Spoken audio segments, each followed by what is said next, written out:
सो मति ज्ञान और श्रुति ज्ञान ये हर जीव के हैं, निगोदिया जीव के भी हैं। तो श्रुति ज्ञान किस तरीके से काम करता है उन जीवों के केस में, जब मन नहीं है और थॉट, जिस थॉट को हम थॉट समझते हैं वैसे थॉट प्रोसेसेस नहीं है, तो किस तरीके से काम करता है कि चींटी ने सपोज कहीं पे कुछ गर्म लगा, उसे अग्नि को जाना, तो उसकी स्पर्शन इंद्रिय है, स्पर्शन इंद्रिय ने ये बता दिया कि यहाँ पे कुछ गर्म है। ये है मति ज्ञान का काम। मति ज्ञान एंड्स विद इट। अब जो नेक्स्ट लेवल की नॉलेज है कि ये अग्नि मेरे लिए बुरी है, हे बुद्धि, इसलिए मुझे भाग जाना चाहिए, मुझे अपनी जान बचानी है तो मुझे दूसरे डायरेक्शन में जाना चाहिए। और फिर जो उसका वो एक्शन हो रहा है, ये काम श्रुत ज्ञान कर रहा है। चींटी के मन नहीं है, पर हे उपादेय बुद्धि है, जिसे आप इंस्टिंक्ट्स कहते हैं। ये सब श्रुत ज्ञान के अलग अलग प्रकार हैं। ये एम्पेरिकल ज्ञान नहीं है, ये शरीर से होने वाले मात्र परसेप्शन नहीं है, उसके ऊपर एडवांस्ड होने वाली नॉलेज है, नेक्स्ट लेवल की। तो क्योंकि प्रश्न में बहुत सारे पार्ट्स हैं, तो मैं सबको स्प्लिट करके उसको एक ताने बाने में बोकर फिर एक स्ट्रक्चर में लेके आ रही हूँ। तो पहली बात हो गई, नो कर्म है मन, डेफिनेटली राइट, पर नो कर्म अक्यूमुलेटेड नहीं होता है, नो कर्म उदय रूप से आता है। सेकेंड पार्ट हो गया कि जो थॉट पैटर्न्स हैं, वो थॉट पैटर्न्स मन के नहीं है सिर्फ, वो आत्मा के हैं, जीव के हैं, और उनका जीव का जो ज्ञान का उघाड़ मति ज्ञान और श्रुत ज्ञान रूप से हो रहा है, उसके हैं। अब आपने पंच परावर्तन में भाव परावर्तन के बारे में भी सुना होगा, तो मैं पंच परावर्तन तो अभी पूरा नहीं समझाऊंगी। यदि आपको वो समझना है तो उसके लेक्चर्स हैं अपने यूट्यूब के ऊपर, वो आप सुन सकते हैं। उसमें जो भाव परावर्तन है वो क्या कहता है? अकॉर्डिंग टू भाव परावर्तन, जितने भी आपके विशुद्धि स्थान हो सकते हैं, संक्लेश स्थान हो सकते हैं, जिसको मैं अगर बहुत लेमन लैंग्वेज में बोलूं तो मंद से मंद कषाय के और तीव्र से तीव्र कषाय के जितने भी परम्यूटेशन कॉम्बिनेशंस हो सकते हैं किसी जीव के, कितने भाव हो सकते हैं पॉसिबल। जैसे कहते हैं ना, मुंडे मुंडे मतिर भिन्ना, यानी कि हर मुंडे मुंडे, हर दिमाग में मति भिन्न होती है, हर व्यक्ति बहुत डिफरेंटली सोचता है। No two people are usually thinking alike, isn't it? एक ही चीज को, एक ही घटना को सब लोग अपने तरीके से प्रोसेस करते हैं, सोचते हैं, देखते हैं, परसीव करते हैं, उसके अलग निष्कर्ष निकालते हैं। तो ऐसे एक जीव के कितने प्रकार के भाव हो सकते हैं? असंख्यात लोक प्रमाण, लाइक 1 लोक, 2 लोक, 3 लोक, ऐसे असंख्यात लोक आप देख लो, उनके बराबर तो उसमें जितने प्रदेश हो रहे हैं उतने जीवों के भाव हैं, वैरायटी ऑफ भाव हैं। मंद से मंदतम और तीव्र से तीव्रतम, शुक्ल लेश्या का भी the extreme, and you can say कि कृष्ण लेश्या का भी द अदर एक्सट्रीम, और सबके डिफरेंट परम्यूटेशन कॉम्बिनेशंस में होने वाले जितने प्रकार के भावों से जितने प्रकार के स्थिति बंध हो सकते हैं, जितने प्रकार के अनुभाग बंध हो सकते हैं। 4 प्रकार का बंध होता है ना, प्रकृति, प्रदेश, स्थिति, अनुभाग।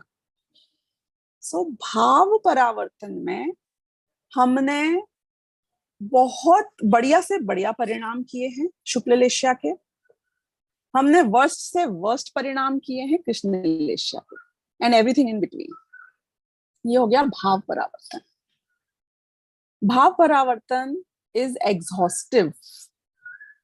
उसमें सिर्फ एक चीज नहीं आई, शुभ और अशुभ के तो सारे भेद आ गए, लेकिन शुद्ध परिणाम कभी नहीं हुआ।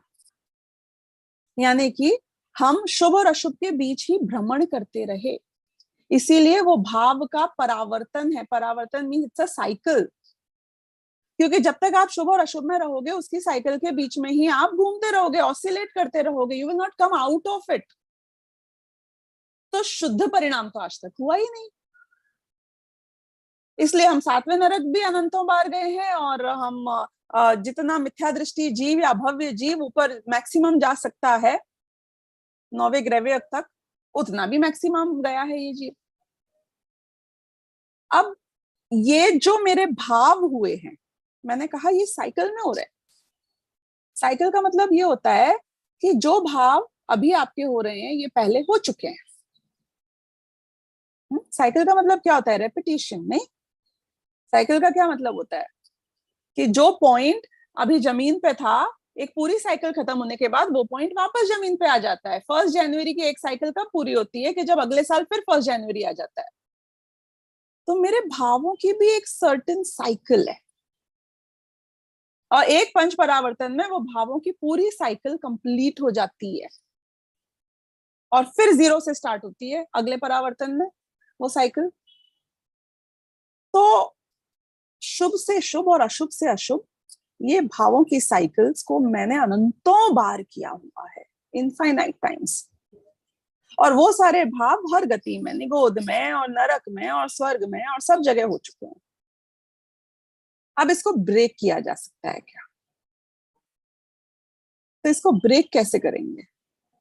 कि जिन जीवों का अर्धपुद्गल परावर्तन से ज्यादा काल नहीं बचा होता है संसार में, और ये मैं मैक्सिमम की बात कर रही हूँ, क्योंकि वो भरत चक्रवर्ती के पुत्रों की तरह यदि उनको तीसरे भव में ही जाना था, मुक्त होना था निगोद से निकलने के बाद, बस एक इंद्रगोप नाम के कीड़े बने और फिर थर्ड भव में यानी कि भरत चक्रवर्ती के पुत्र बन के तो मोक्ष हो गया उनका। तो उनके केस में अर्धपुद्गल परावर्तन से कम टाइम भी हो सकता है, क्योंकि उनको मोक्ष मार्ग तो उस मनुष्य भव में ही मिला ना। इंद्रगोप वाले कीड़े के भव में तो मिल नहीं सकता था ऐसा, और निगोदिया में पॉसिबल नहीं है। जब मनी नहीं है तो मोक्ष मार्ग कैसा? तो उनको तो 8 साल में ही काम हो गया। नहीं, उनको मोक्ष मार्ग मिला इसी भव में भरत चक्रवर्ती के पुत्र बन के, और फिर उसके बाद में उनके 8 साल के बाद में सम्यक दर्शन होकर मुक्ति भी हो गई। तो मिनिमम तो वो भी हो सकता है। अपन मैक्सिमम की बात करो तो अर्धपुद्गल परावर्तन। अब इस रेंज के बीच में हर जीव का उसके स्वयं के द्रव्य में उसकी अनादिकाल से लेकर अनंत काल की पर्यायें फिक्स हैं। जब उसका मोक्ष मार्ग की शुरुआत होनी होती है, यदि वो भव्य जीव है तो, यदि उसका मोक्ष होना है तो उस टाइम पर अपने आप ही उसकी ये भाव परावर्तन की साइकिल टूटती है और उसे सम्यक दर्शन की प्राप्ति होती है, यानी शुद्धोपयोग होता है। सो फर्स्ट योर क्वेश्चन कि क्या ये साइकिल ब्रेक हो सकती है? कि मोक्ष मार्गी जीवों की ये साइकिल ब्रेक होती है। कितने जीवों के होती है? कि 6 महीने 8 समय में 608 जीव मोक्ष होता है, उनका मोक्ष होता है। इसका मतलब है 6 महीने 8 समय में नित्य निगोद से मतलब बाहर निकलते हैं जीव। इसका मतलब है कि आप 608 इन, एक पाइपलाइन समझो संसार की, 608 आउट। तो ये जो संसार है जिसमें मैं मुक्त जीवों को बाहर निकाल दूं इसमें से, स्कोप में से, और जिसमें से नित्य निगोद के जीव को भी हम बाहर निकाल देते हैं, तो इस संसार में जो नंबर ऑफ जीव रहते हैं वो फाइनाइट रहते हैं, उतने ही रहते हैं, क्योंकि जितने बाहर निकल जाते हैं उतने इसमें अंदर आ जाते हैं। ये कॉन्सेप्ट आपको ख्याल आ रहा होगा जो मैं बता रही हूँ। अब जितना इन है और जितना आउट है उसके हिसाब से छायक सम्यक दृष्टि भी 6 महीने 8 समय में 608 ही होंगे। तो इसका मतलब है कि मोक्ष मार्ग में लगने वाले जीव भी, ऐसा शास्त्र में लिखा हुआ नहीं आता है, लेकिन मोटा मोटी रेशियो तो सेम चलेगा ना आगे से पीछे तक का। तो मोटा मोटी एवरेज आउट करेंगे तो 6 महीने 8 समय में 608 जीव ही नए हैं जो मोक्ष मार्ग में लगेंगे, यानी जिनको समझो सम्यक दर्शन की प्राप्ति होगी। थोड़ा बहुत रेशियोज यहाँ हो सकते हैं क्योंकि वो छायक सम्यक दर्शन मुक्त की अपेक्षा है, बट मोटा मोटी ये एवरेज रहेगा। कौन सा? 6 महीने 8 समय में कितने लोगों की साइकिल ब्रेक होगी? कि 608 जीवों की ही साइकिल ब्रेक होगी भाव परावर्तन की। यानी कि जो थॉट पैटर्न्स आपके, मेरी डेफिनेशन के हिसाब से जो थॉट पैटर्न शुद्ध ज्ञान की अपेक्षा, सिर्फ मन की अपेक्षा नहीं, रेक्टिफाइंग द क्वेश्चन, जो मेरे चल रहे हैं आज तक के, ये ब्रेक होते हैं। किन के ब्रेक होते हैं? कि जिनका मुक्ति होने का काल निकट है। कब ब्रेक होते हैं? कि वो उसके जो समझो समवाय हैं, जो 5 लब्धियां हैं, उसका जो सर्टेन प्रोसेस है, तत्व विचार होगा, देशना लब्धि होगी, फिर तत्व विचार होगा, तत्व निर्णय होगा, फिर उसका आभीक्ष्ण ज्ञानोपयोग होगा, फिर आत्मा में परिणाम एकाकार होंगे और शुद्धोपयोग होगा, आत्मा की अनुभूति होगी, वो उसी प्रोसेस से होगी, कोई और प्रोसेस शॉर्टकट से नहीं होगी। तो ये होती है और तब होती है। अब क्या मैं डिसाइड कर सकता हूं कि मेरी साइकिल कब ब्रेक हो? कि नहीं, आप डिसाइड नहीं कर सकते हो। लेकिन जब सूरज उगने वाला होता है तो मुझे पता चल जाता है ना कि सूरज उगने वाला है। क्यों? क्योंकि उसके पहले वो घोर अंधियारा धीरे धीरे कम होना शुरू हो जाता है। तो ऐसे ही जब हमें दिखने लग जाता है कि हमारी रुचि सिर्फ क्रियाओं में नहीं रह गई है, पुण्य में नहीं रह गई है, हमारी रुचि भेद विज्ञान की ओर तीव्र होती चली जा रही है, so it may indicate, it may, okay, क्योंकि बहुत सारे जीव हैं जो एकदम होठों को छूकर भी जैसे कभी किसी के पानी निकल जाए और एक बूंद पीने ना मिले, वो भी वैसे भी केसेस होते हैं। दुनिया है ना बहुत बड़ी है, सब टाइप के केसेस होते हैं, ऑल परमुटेशन कॉम्बिनेशंस एग्जिस्ट। तो ऐसे भी जीव होते हैं। कहने के लिए ऐसा कहा जाता है ना कि भाई कुछ जीव हैं जो कि क्या बोलते हैं, प्रायोग्य लब्धि तक भी पहुंच जाते हैं और फिर उसका अभव्य जीव भी पहुंच जाता है, फिर भी आगे काम नहीं होता है। अब वहां वो डेफिनेशन मत लगाना कि लब्धि कैसे कहलाएगी जब सम्यक दर्शन नहीं हुआ, don't get into that, but they can get into the processing of that content. तो ये सब पॉसिबिलिटीज हैं। तो हमें ओवर कॉन्फिडेंस में भी नहीं आना चाहिए कि मेरी रुचि हो गई है तो मेरी होनहार 100% अच्छी होने वाली है। अगर सम्यक दर्शन की प्राप्ति हो जाए तो भी शिथिलता आनी नहीं चाहिए, प्रमाद में नहीं जाना चाहिए। क्यों? क्योंकि शिथिलता उनके आती है जिनके अर्धपुद्गल परावर्तन बाकी है। सम्यक दर्शन होने के बाद मिथ्या दृष्टि होना पड़ेगा, निगोद भी जाना पड़ेगा, तभी तो अर्धपुद्गल परावर्तन निकालोगे तुम संसार में। क्योंकि साधिक 2000 सागर से ज्यादा तो तुम रहते नहीं हो तरस क्या पर्यायों में। तो इसलिए बैलेंस की जरूरत है। क्या ये साइकिल ब्रेक हो सकती है? हो सकती है। क्या मेरी हो रही है? ऐसा लगता तो है, क्योंकि यहाँ पे बैठे हुए लोग वही हैं जिनकी भेद विज्ञान में रुचि, समयसार की विषय वस्तु में रुचि, शुद्धात्म द्रव्य के स्वरूप में रुचि आ गई है।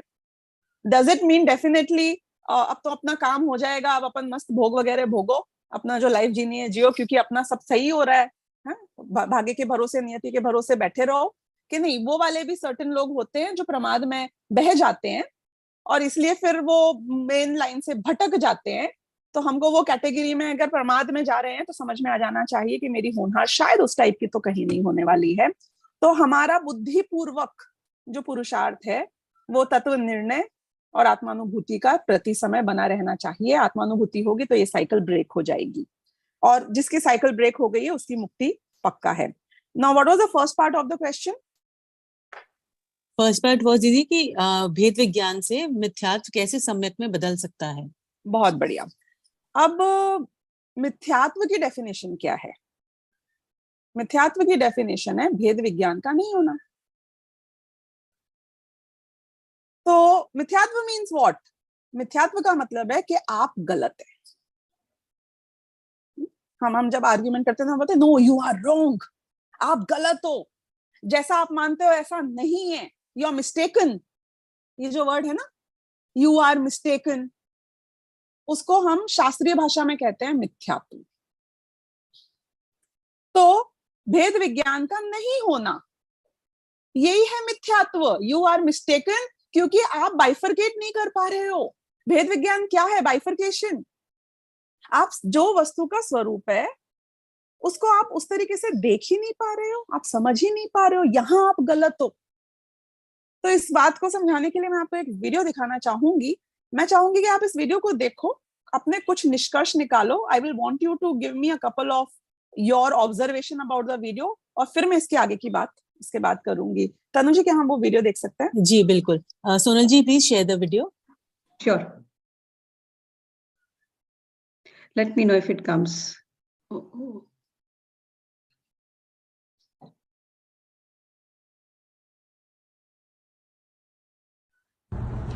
Just going to place this hand down next to your. Now, we have your real hand. This is a fake hand.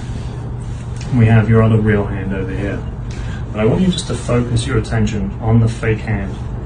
And as I start to make these brushing motions with the stick, I'm simultaneously doing that to your other hand, your real hand, on this side of the screen. So as I do this, your mind will start to connect these sensations together, and it should start to feel like the fake hand is actually your real hand. Is that happening? Mm-hmm. Yeah. It's a very strange sensation, but this is 100% true. It's legitimate. Now I want you to focus on that sensation and watch. I'm sorry that I scared you. It's okay, it's just a fake.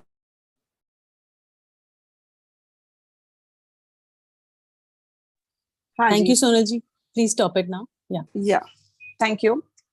अब मेरा आपसे एक प्रश्न है कि वो जो लड़की डर गई, ऐसा क्या हो सकता था कि वो लड़की नहीं डरती?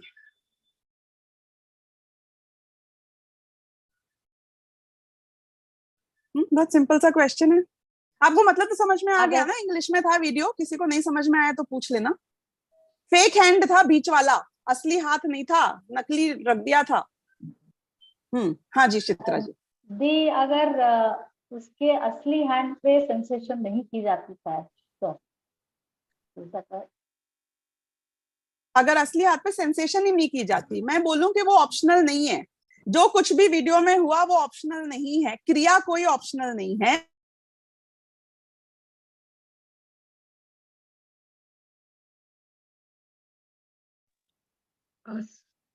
स्वानुभूति जी को भी म्यूट कर दिया गया है।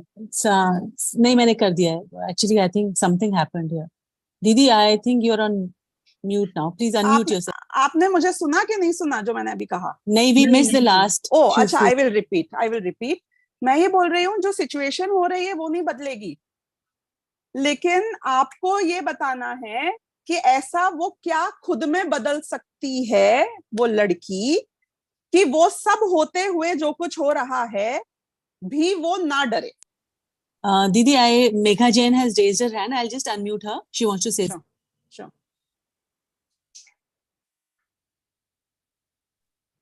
हेलो। हाँ मेघा जी। हाँ जी, वो एक्चुअली ना जो मतलब जो फेक हैंड था उसको वो अपना मानने लगी थी। तो एकदम जब उसने हैमर से वो किया तो उसको लगा कि एकदम मेरे पे ही मतलब वो हो गया है।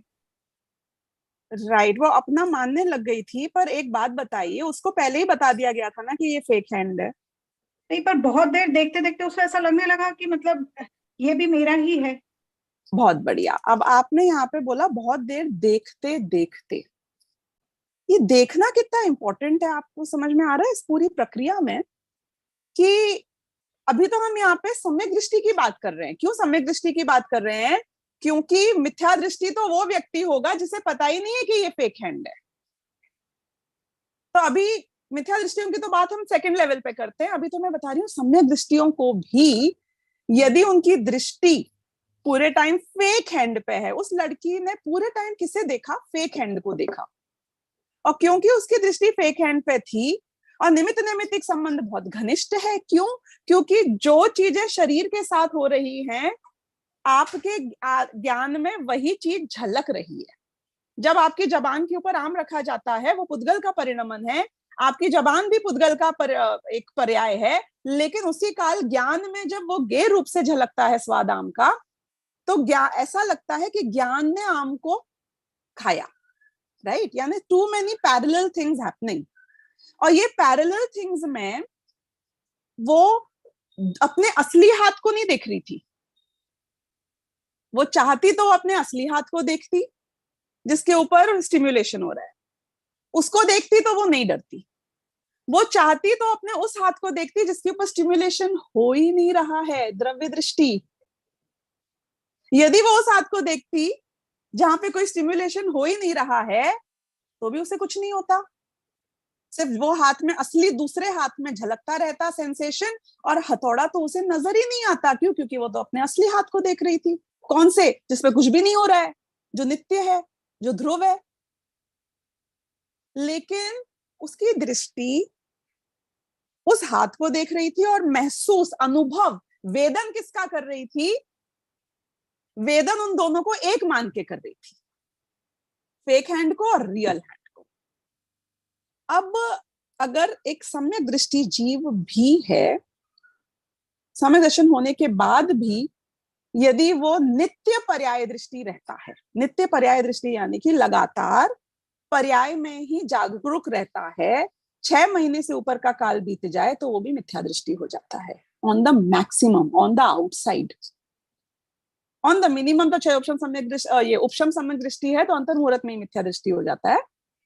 I am just trying to tell you कि हमारे ज्ञान में ये मुख्य गौण की व्यवस्था है, ये श्रुत ज्ञान है ना, इसमें मुख्य गौण की व्यवस्था है। मुख्य गौण मीन्स कि मेरी दृष्टि में मैं किसको देखूंगा और कितना देखूंगा। हम लगातार ध्यान करते हैं फेक हैंड का, हम लगातार ध्यान करते हैं शरीर का, हम लगातार ध्यान करते हैं संयोगों का। उसी काल में जो रियल मेरा ज्ञान है, जो रियल हैंड है, उसमें भी क्योंकि गेय रूप से वो सारी की सारी वस्तुएं नजर आ रही हैं, शरीर की, संयोगों की, तो इसलिए मुझे ऐसा लगता है कि मेरे साथ ये सब हो रहा है, मुझे गुस्सा आ रहा है, मैं सुखी हूं, मैं धनवान हूं, मैं गरीब हूं, क्योंकि लगातार ध्यान उसका हो रहा है आपके। तो प्रॉब्लम क्या होगी कि प्रॉब्लम ये होगी कि उसी में एकाकार हो जाओगे और आपकी श्रद्धा उसी को अपना मानने लग जाएगी। उस लड़की की श्रद्धा फेक हैंड को ही मेरा रियल हैंड है ऐसा मानने लग गई, क्योंकि वो लगातार फेक हैंड को देख रही थी। तो अब क्या करना है, सॉल्यूशन क्या है कि कुछ लोग फेक हैंड से रियल हैंड को देखने में लग जाते हैं। कोई बात नहीं, आप उस हैंड को देखोगे जहां पे कॉन्स्टेंटली स्टिम्युलेशन हो रहा है तो भी प्रॉब्लम है, क्योंकि तुम स्टिम्युलेशन को भोगोगे, तुम संयोग को भोगोगे, तो अभी भी अस्थिरता को, वोलैटिलिटी को भोगोगे। जब रोलर कोस्टर राइड में जाते हैं, Shubham, you must have definitely gone roller coaster ride. What is the trick of enjoying the roller coaster ride? और आपको चक्कर नहीं आए। यदि आप अपने आसपास की सीनरी को देखते रहोगे कंटिन्यूअसली तो आप यू विल फील गिडी, आपको चक्कर भी आएंगे और आपको सिर घूमेगा और आपको कुछ समझ में नहीं आएगा, यू वोंट एंजॉय इट। तो रोलर कोस्टर राइड में क्या हम रोलर कोस्टर को रोक सकते हैं कि भैया रोलर कोस्टर राइड है ना, राइड है, राइड, संसार की राइड चल रही है, रोलर कोस्टर राइड। हाँ, संसार में 4 गतियों में, संयोगों में, सब में रोलर कोस्टर राइड चल रही है, हम ऑलरेडी राइड में है। Is that optional? It is not optional right now. What is optional? कि आप रोलर कोस्टर राइड में अपनी दृष्टि को यदि बाहर की सीनरी से हटाकर उससे भेद विज्ञान करके, क्यों भेद विज्ञान करके? क्योंकि आप बाहर की सीनरी को ही अपना अस्तित्व मान रहे हो, फेक हैंड को ही रियल हैंड मान रहे हो, अपना अस्तित्व मान रहे हो। तो आपको क्या करना है? भेद करना है, दोनों को डिफरेंट मानना है। और जब आप उसको डिफरेंट मानोगे तो आप क्या करोगे? आप अपनी दृष्टि को अपने हाथ पर या कोई स्टैटिक चीज पर ट्रेन करते हो रोलर कोस्टर राइड में। You start seeing something constant. और जब आप उसको या आंखें बंद कर लेते हो या आप अपने हाथ को देखते हो, you always try to get focus on one thing and not the variable component. जब आप एक पे आ जाते हो तो आपको स्थिरता मिलती है, शांति मिलती है, फिर आप उस एक्सपीरियंस को ऊपर नीचे होने को भी एंजॉय कर पाते हैं। तो जो आपका अदर हैंड है, जहां पे स्टिमुलेशन नहीं हो रहा है, जो हमारे द्रव्य गुण पर्याय में द्रव्य गुण का नित्य त्रिकाली ध्रुव का पक्ष है, जहां पे परिवर्तन नहीं है, जहां पे गेयों के निमित्त से होने वाले गेयाकार नहीं है, जहां पे मैं उसी को ही जान रहा हूं, जब वहां स्थिरता आ जाती है, वो मुख्य हो जाता है, तो अपने आप ही पर द्रव्य जिससे आपने भेद किया है वो गौण हो जाता है। So there are 2 things that we need to do. भेद विज्ञान में स्व और पर के बीच में भेद कहाँ है, एक तो ये समझना बहुत जरूरी है। और उसके बाद में भी हम में से मैक्सिमम लोग जो गलती करते हैं वो ये करते हैं कि भेद तो कर देते हैं स्व और पर का और मुख्य पर को कर देते हैं फिर। यानी कि वो लड़की ने समझ तो लिया कि ये रियल हैंड है, ये फेक हैंड है, लेकिन उसके बाद में किया क्या? मुख्य तो फेक हैंड को किया ना, मूर्ख। ये भी तो तेरी गलती है, ये भी तो तेरा मिथ्यात्व है। तो स्व और पर का भेद करने के बाद मैक्सिमम जीव जो सम्यक दर्शन की प्राप्ति नहीं कर पाते हैं, वो इसलिए नहीं कर पाते हैं क्योंकि भेद करने के बाद पर को मुख्य कर देते हैं। ये सबसे बड़ी गलती हो रही है। तो अब क्या करना है कि पहले भेद करो और उसके बाद में स्व को मुख्य करो, तब ये साइंस होगी। और फिर इस साइंस का फ्रूट आपको मिलेगा जो कि है अतीन्द्रिय आनंद। तो भेद विज्ञान यही सम्यक्त्व है, यही राइट है। भेद विज्ञान का अभाव ही मिथ्यात्व है। तो भेद विज्ञान से सम्यक दर्शन की प्राप्ति नहीं होती है। भेद विज्ञान होना ही, यानी आत्मा का अनुभव होना, भेद विज्ञान होकर स्व को मुख्य करके, यही आत्मा की अनुभूति है, यही सम्यक दर्शन है। यही कहा जाएगा कि now I am right, so far I was wrong, now I am right. ये है सम्यक दर्शन। जी, थैंक यू दीदी। We need to disconnect from the wrong things and connect to the right things. अब दीदी नेक्स्ट प्रश्न है कि is somewhere a prerequisite for सम्यक ज्ञान एंड सम्यक दर्शन? I think all of these questions में बेसिक अंडरस्टैंडिंग फ्लॉ ये है कि दोनों में से दोनों पैरेलल चीजें हैं। सम्यक दर्शन का मतलब ही संवर है। प्री रिक्विजिट क्या होता है कि पहले संवर होएगा फिर उसके बाद में सम्यक दर्शन होएगा? कैसे हो सकता है? अगर संवर पहले हो जाएगा, प्री रिक्विजिट मतलब पहले होना चाहिए संवर, फिर सम्यक दर्शन होएगा, कैसे हो सकता है? फिर सम्यक दर्शन की जरूरत ही नहीं है ना, मेरे कर्म आना वैसे ही रुक गए हैं। I don't need to make efforts for सम्यक दर्शन। तो सम्यक दर्शन प्री रिक्विजिट है संवर की। अगेन प्री रिक्विजिट मतलब पहले सम्यक दर्शन होएगा, उसके बाद टाइम लैग होएगा संवर होने में, ऐसा भी नहीं है। It's a parallel thing. सम्यक दर्शन ही भाव संवर सम्यक दर्शन है। द्रव्य संवर उसी काल में, कर्मों की अपेक्षा देखा जाए तो उनका आना रुक जाना है। That's it. The next question is, मुझे छोटी छोटी बातों का स्ट्रेस होता है, ओवर थिंकिंग, आकुलता और भय कि कहीं मेरे बच्चों को कुछ ना हो जाए, मेरा ये काम बिगड़ ना जाए, तो इसको कैसे सॉल्व करूं? ये आई थिंक बर्निंग क्वेश्चन है आज का। एक बात पूछती हूँ आप सभी से, भगवान पे भरोसा है? हाँ, भगवान पे भरोसा है आपको? भगवान पे भरोसा का मतलब पता है क्या होता है? केवल ज्ञानी है ना भगवान, उनके केवल ज्ञान पे भरोसा है। मतलब केवल ज्ञान का मतलब क्या होता है? अरे केवल ज्ञान में उनने आपके भविष्य को जान रखा है, आपका मैच रिकॉर्डेड है। उनके ज्ञान में तो जाने कितनी बार रिप्ले हो चुका है और होने वाला है अनंत काल तक। भगवान पे भरोसा है कि आपका भविष्य उनके ज्ञान में जो झलक रहा है वही होगा? क्या आपको लगता है कि आप उनके ज्ञान को भी चैलेंज कर दोगे और उनने जो देख रखा है उसको बदल दोगे? मैं इसलिए समझना चाह रही हूं ये बात कि कौन सा काम बिगड़ जाएगा। डर है ना, स्ट्रेस है किस बात का? मेरा काम बिगड़ जाएगा। जो काम होने वाला है वो बिगड़ जाएगा या जो काम नहीं होने वाला है वो बिगड़ जाएगा? अच्छा, मतलब आई रीफ्रेज, जो काम बिगड़ने वाला है वो बिगड़ जाएगा कि जो काम नहीं बिगड़ने वाला है वो बिगड़ जाएगा?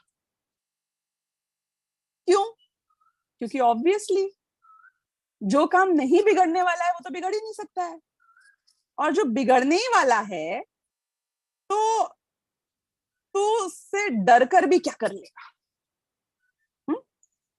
तो बिगड़ने ही वाला है ना। आज शाम को सूर्य अस्त होने वाला है, मेरे को बहुत डर लग रहा है, प्लीज हेल्प मी, मैं क्या करूं, मुझे इतना डर लगता है, शाम को सूरज अस्त हो जाएगा, शाम को सूरज अस्त हो जाएगा। तो सूरज तो अस्त होगा ना। तो ये गड़बड़ कहाँ हो रही है पता है? गड़बड़ हो रही है कि तूने इम्पॉसिबल को पॉसिबल करने की ठान ली है। तुझे वो करना है जो नहीं होने वाला है और इसलिए तू डर रहा है। You getting what I'm saying? तुझे वो एक्सेप्टेड नहीं है जो होने वाला है। कैसे? कि मैं एक दिन मरने वाला हूं। मरने वाला हूं मतलब ये शरीर को छोड़ के मैं कहीं और चला जाऊंगा। अब आपको डर लग रहा है इस बात का कि नहीं लग रहा है? कि हमें बहुत डर लगता है मरने का, पर क्यों लग रहा है भाई? सूर्य तो अस्त हो गई शाम को। हर प्रोडक्ट के साथ मैन्युफैक्चरिंग डेट लिखी होती है और उसी दिन उसकी एक्सपायरी भी नक्की होती है, नहीं? चलो अपनी बात छोड़ दो। संयोग, संयोग का स्वभाव क्या है? बिछुड़ना या टिके रहना? क्योंकि शायद कल परसों के लेक्चर में मैंने लिया था कि दो कंटिंजेंसीज हैं। एक तो वो कोई और द्रव्य है, उसकी अपनी जर्नी है, उसकी अपनी लाइफ है, सब तुम्हारे लिए बैठे रहेंगे। हाँ नहीं, मतलब लोग हमें छोड़ के चले जाते हैं तो क्या करें, तुम्हारे लिए बैठे रहें? क्यों? क्योंकि तुम दुखी हो जाओगे, तुम्हें डर लगता है। और दूसरा कि हर द्रव्य की जो जर्नी में द्रव्य कहीं और भले ही ना चले जाए, लेकिन स्वभाव ही परिणमनशील है, वो वहीं रहेगा और बदल जाएगा।